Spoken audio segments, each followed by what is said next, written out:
What is up, everybody? It is Nick here, and today we got ourselves a little bit of a different video. More of an advice video, more of a helpful video, because I know a lot of you have been with me from the start. A lot of you guys are volleyball players yourselves. I just got out of the shower, okay? I apologize for the hair. I know you guys usually expect vlogs, story times, comedy, stuff like that, but today, every once in a while, I come through with some advice. And today's advice: how to get recruited to be a college athlete. Now, a lot of people are going to immediately click off this video. They're going to say, Nick, you're a volleyball player. I don't want to listen to you. Men's volleyball, you. It applies for most sports. I don't care if you're a football player. I don't care if you're a basketball player. I don't care if you're track and field. The tips I'm going to give you today are going to really go a long way, because when I was trying to become a college athlete, when I was trying to find schools, find the right fit for me, I had a lot of questions, and I would go to look up videos, and there were plenty of people who made videos, except they were older people. They were coaches themselves, but I think it'd be really helpful for a lot of people to hear it from an actual athlete's perspective that just went through it and knows what not to do, what to do, and can just be, maybe a little more helpful or maybe a little more comfortable for you guys. And before we get into the video, if you guys could just please real quick drop a follow to my Instagram. It's where you guys get all the updates. And please hit that subscribe button. We're almost to 14,000 subscribers, and when I say almost, I mean 700 away. And we're 1,300 away from 15K, which would be another big milestone. So, if you haven't already, please drop that follow on Instagram, hit the subscribe button, and my volleyball season's coming up, guys. We're going to start seeing game day vlogs, practices, everything of that nature is coming. So I would be very excited if I were you guys. I know I'm excited. Our first game is January 30th. Get hyped. But with all that being said, let's go ahead and get right into the advice. The first piece of advice I have is recruiting websites such as Be Recruited or NCSA.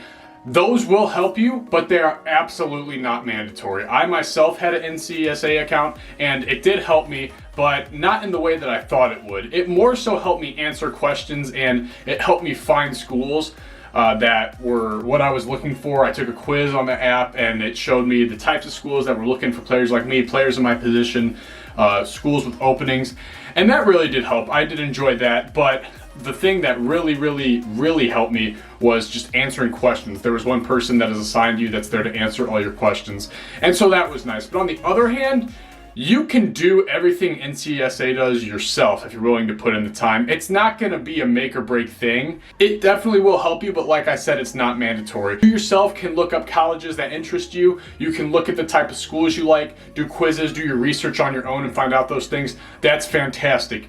But with these websites, it gives you a little bit of an edge. It shows you what kind of players they're recruiting, what they're looking for. So it will help you a little bit, but in the end, those websites are not a make or break thing. They're going to come at you whenever you're a sophomore or junior in high school. They're going to send you emails, try to get you to sign up, and they might give you a deal. They might do this, might do that. In the end, it's really up to you, and if you think you need a little more assistance in getting to that next level, absolutely go for it. But if you think, you're an extrovert, you can do the things that yourself, you can do it yourself. And even me, I'm an extrovert. I make these videos, and I still needed a little help. So if you want the little help, go ahead and get it. But it is not the end-all be-all. My second bit of advice is go after the college. Don't let the college come after you. Nick, I have to play amazing so all these colleges can offer me scholarships and they'll come calling me all the time. Probably not gonna happen. It might happen for one person watching this video, but for everyone else, that's not how that works. Colleges aren't just gonna recognize you out of the blue and be like, hey, can I speak to you? That's not how it's gonna go. And you're gonna have tournaments, you're gonna have showcases and camps and things like that. It is more important for you to go and approach the college, maybe send them an introductory email. Say, hey, coach, whatever, I'm interested in joining your program. I've seen that your team is send a nice email, introduce yourself, and that will go way farther. That will help you more than just, sitting there and waiting for maybe this coach to email me, maybe this coach to email me. Before you know it, they never emailed you, and by the time you go to email them first, it's over. They're done looking for players in your position. The clock is done ticking. So it is best to avoid these types of situations, and it is really helpful. Third bit of advice is you do not have to post every single offer you get on social media. I know a lot of people do this because maybe they have a coach over here they're trying to get the attention of, so they say, hey, this school's calling my name. Are you gonna match? Do you want me as bad as them? Or are you gonna take me? What are we gonna do?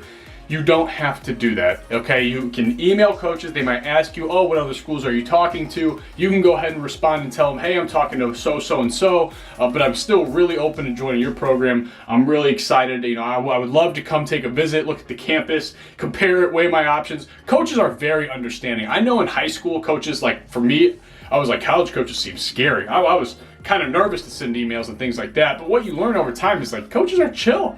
You know, they're really friendly people. I had a coach from one school email me, and he asked if I could come play at their school, but I responded to him. I said, I'm sorry, coach, but I'm already committed to go to this university. And he responded back, absolutely no problem. I wish you the best of luck, and I hope we cross paths again someday. Very nice people. No one's going to come at you, like, you know, come at your throat, try to take you down because you didn't go to their program. You know, they might be like, oh, that sucks, or oh, man, it's tough to hear, but good luck. Most of them are chill people, so don't be nervous. Go ahead, reach out, tell them, hey, I'm talking to these schools. This is what's going on. Just make sure everyone stays in the loop. You don't have to go on social media. You don't have to say, I received an offer from here, received an offer from here, received an offer from here. You can if you want. If you really want to try and get the attention of that coach, you can post it. But like the first tip, it's not mandatory. It's not ideal. I didn't do it. I know plenty of people didn't do it. It's just not that important. The biggest tip I can give here for number 4, it's probably one of the biggest tips of the video, is in high school, divisions mean everything. People are going to say, oh, Division 1, I need to go D1. Oh man, I can't go D3, I can't go NAIA. If I play at these lower level schools, dude, that's nothing. Like, I don't matter. There's no competition. That is absolutely false. You need to throw divisions out the window. What I have seen from my own friends is they'll find a school that's D1. They'll offer them a scholarship. Dude, I got an athletic scholarship. I can't get athletic scholarships from D3, but I got an athletic scholarship D1. I'm going D1. They commit to the school.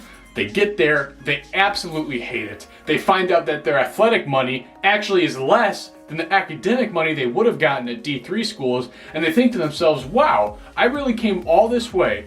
I decided to come for my first semester of college here, and I realized that I'm an idiot because I was too focused on going D1. I wanted to go D1 so bad to impress my friends and impress everybody, but for what?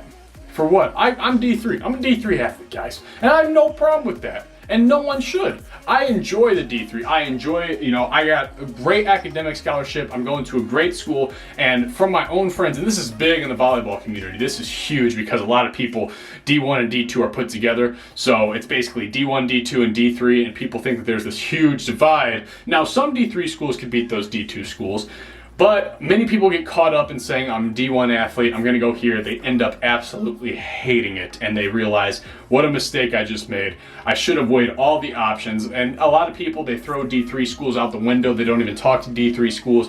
You should visit some of these D3 schools. Some of them are absolutely beautiful. The one I go to, Trine University, I absolutely love it there. I'm having a blast, and I couldn't be happier with how things are going. And I have, like I said, many friends that are going to these D1 schools that are realizing now, wow, I really made a mistake. I really don't like it here. I should have been smarter. I should have looked at all the options. And it's also a big thing when it comes down to those athletic and academic scholarships. Get blinded. They say, oh, this school is giving me an athletic scholarship of $10,000. Okay, so you take the $50K tuition minus the $10,000. I'm paying $40,000 to go play D1. Meanwhile, there's many D3 athletes out there that are getting major academic scholarships and only paying maybe $5,000 to $10,000 a year for college. I mean, that is monstrous. That is a huge difference. But because in people's minds they think, oh, I'm going D1, oh, I'm getting an athletic scholarship, it messes up everything and they end up regretting it and they get screwed in the end. It's just how it works. So my advice to you is, go ahead and visit those D3 schools. Talk to D3 schools, NAIA. It does not matter. Do not get caught up in that garbage. Do not think that you are better or that it makes you so much better, because think about it. Think back, if you're graduated from high school, think back to your high school class. That guy that went D1, how often do you think about him? You don't. You don't care. You don't know how he's doing. It's not about what everyone else thinks, it's about what you think. So it's important you go and take a look at those D3 schools, talk to coaches, find out scholarship options, really weigh your options. Do not throw D3 and NAIA out the window, because it is a very nice opportunity to keep playing your sport and even a lot of the time get a bigger scholarship than if you would have just gone D1. Tip number 5 is make those visits. You got to visit these schools. There's no other way to really make a decision on where you want to go spend the next 4 years. than taking a good old visit. It's something you have to do. You can't make a decision just based on what you've seen on the internet. The only way you really get a feel for the school is if you step foot on the campus, and you'll know within the first 30 seconds to a minute, could I see myself staying here? It's gonna be a yes or a no. You're gonna get that feel, and it's gonna help you. It's gonna make that decision so much easier. Take many visits, okay? Take as many visits as you need. If you're talking to 7 schools, take all 7. Go look at all 7. Talk to the coaches. Weigh your options. That's what I keep saying. I keep saying weigh your options because it's really important. So go ahead, visit the campuses, and make a good decision with your family. Make that decision. Do I want to go here? Do I want to go here? It'll make your life so much easier. You won't have to stress and have that what if moment when you finally go to a school that you didn't even visit. That I have also seen my own friends do, and it doesn't turn out good, and it could be kind of sad sometimes. Tip number 6, if you're still young, wipe the social media if you have anything bad whatsoever. Now you guys are probably looking at me like, Nick, you are the biggest hypocrite I have ever seen. If colleges saw your TikTok, there's no way they would offer you a spot. But they did, because I'm built different. But for real though, guys, colleges, I did not know this till I got to college. Like, not only do the coaches scour through your social media, the entire college is going to look through your social media. And if you think that there's something that they won't find, they will absolutely find it. Like, they will do a deep dive. I found out about 2 weeks before moving in that almost every professor and coach at my university knew about my TikToks and watched my TikToks. And that was a big whoa moment for me. Like, wow, this spreads like wildfire. The thing about the TikToks is of course I cuss and all that. And, it wasn't the greatest thing, but I was never doing anything bad or with bad intentions or calling someone out. Nothing too terrible. Now, there's a lot of people I've seen on Twitter that have said some things that if a college saw it, you're immediately off their list. And that's another thing, that's another bonus tip, I guess, in here. It doesn't take much for college coaches to just cross you off the list. It really doesn't. Even just a word of advice, if they know someone that knows you and they say, hey, what do you think of this player? What do you think of Nick Woolley?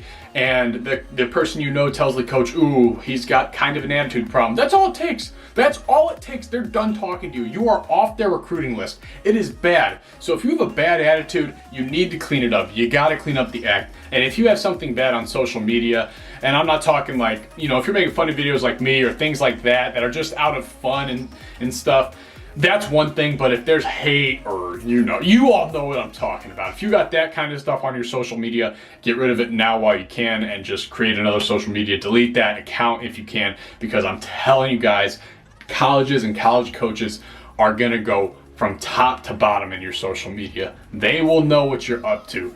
Be smart. You can't be shy. You can't be shy when it comes to recruiting. Even myself, I was shy at times. If a college coach emailed me, I'd get happy feet. I'd be like, ooh, do I email him back? What do I do? Just calm down, take a breath, understand that it's okay. You're doing it for a reason. Now, if a college coach emails you, it's always a great thing to respond back. Even if you're not interested in the program at all, go ahead, respond back. Because guess what? Maybe someone else, another college coach talking to that one, that guy says, oh, I was talking to so-and-so. He said he wasn't really interested in my program, but he was a nice kid and he seemed like a good guy, and he sent me an email back. And guess what? Now that's another college coach that knows. And if you guys think college coaches don't talk, you are dead wrong. It doesn't matter what your sport is. Like I said earlier, football coaches talk to other college football coaches. Basketball coaches talk to other basketball coaches. Volleyball coaches talk to other volleyball coaches. Everyone knows, these group of players. Me personally, I met many college coaches after I committed to my school that, met me and they're like, oh, we've seen your TikToks, we've talked to your coach about it, and we looked at them, we thought they were really funny. And I had some good conversations with those coaches, and, it's not like they were trying to get me to come to their school, but it was just a nice conversation to have, and that showed me, these people are in the loop. So it's very smart to just not be shy. Go ahead, talk to everybody. If there's a school you really want to go to, do not be shy. Be aggressive. Go after that school that you want to go to. Do everything you can. Send those emails, and if a coach wants to call you, that's another thing. You're going to get shy. You're going to get, oh man, first time a coach calls you, you get real nervous. You're like, oh my goodness, I'm about to talk to a coach on the phone. What do I say? What do I do? Not gonna lie to you guys, my first phone call was really cringy. I did not know what to say. I was really nervous. So, yeah, no. just avoid that. Just avoid that mistake. Just keep talking to them because you'll learn after a while. They're just as chill as you are. You both have the same goal. They're trying to build a successful team. You're trying to join a successful team. Or maybe you're not. All preference. Just don't be shy. This right here, this is the last bit of advice. And this is, without a doubt, the biggest advice I have in the entire video. Number 4 was the second biggest. This right here is the biggest. Guys, you need to start recording your games. You need to have film on yourself. You need to record everything. Every single play you're in, record it, because you don't know when that superstar play is going to happen that is going to show college coaches, wow, we need to go after this guy. The camera's got to be on at all times. So if you're at a tournament, showcase camp, make sure there's someone recording you, make sure you have access to that videos, and make sure you edit them as well yourself, because college coaches don't have a lot of time. They're not going to want to sit around and watch a 30-minute full match that you send them, or a full hour-long game that you send them. That's not going to happen. Edit those videos yourself. There's plenty of videos on the internet that can teach you how to do that, that can help you. NCSA, another thing, that's the website that I used. If you send them a bunch of videos, they will create a video for you. But like I said, that's something you can do on your own. I made all of my videos myself. I would edit them to be 3 to 4 minutes. If I had a tournament, I would narrow it down to the 3 or 4 best minute of plays, put it together, make sure the best of the best videos are at the front, and then it goes from good to okay. You know, not like good, like from amazing plays to good plays. You know what I'm saying? You obviously don't want to show any bad plays, but edit it and remove the music. College coaches don't want to listen to music every single day, same song all the time, because you got to understand they're looking at many players that are all sending them videos too, and they're all got Carly Rae Jepsen playing in the background. They don't want to hear it. Get it out of here. They don't want it. It doesn't help them. It doesn't help you. Go ahead, make those videos and narrow them down to 4 minutes. Showcase your highlights. Show what you can do, and that's going to get your foot in the door, and that's going to have college coaches come watch you at your games. That's going to help you, start communicating with those college coaches, and it's just very helpful. So if you're not recording your games and matches, which I assume a lot of you are, go ahead and start doing that. That is going to be the biggest difference, the biggest game changer, the best thing you can do, because maybe there's a college coach that's in California and you're in New York, and they really want to, you really want to go there, but they have nothing. They're not going to fly all the way to come see you. The best that you can do is give them some film so they can at least see, okay, this guy's got what it takes. At the next qualifier or the next big tournament, we'll come and watch him. So those are my tips for you guys. I hope they help. If you guys have any questions, go ahead, ask them in the comments. Maybe I can make a future video on this. But yep. I am currently on winter break on the first semester of my freshman year, about to go into the second semester. My volleyball season's about to start. I'm really excited, and there's going to be a lot of vlogs coming. So if you guys enjoyed the video, please drop a comment and subscribe and like it. And that's all I got for you guys. So I hope you guys have a wonderful Sunday. I hope the Packers beat the Bears and the Chiefs are resting the starters, and let's go. That's all I have to say. Let's go.